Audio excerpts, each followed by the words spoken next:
Hey, what's up guys? In this video I'm going to show you how to change your app icon in Android Studio.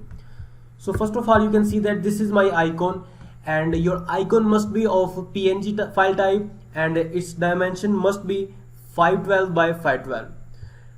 You have to copy this icon and you have to go to your Android Studio and paste this inside your MipMap folder. Right click on MipMap and paste this folder, and make sure to paste this in a XXX HDPI folder. Press OK button and again press OK button. You will see your app icon inside your MipMap folder. Now again you have to click on your manifest.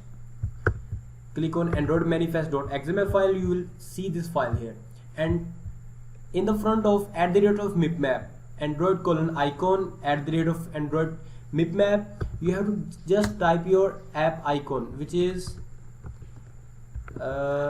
app icon. Okay, so when you will run your app, you will see your app icon would be changed, inshallah. And finally, thanks for watching.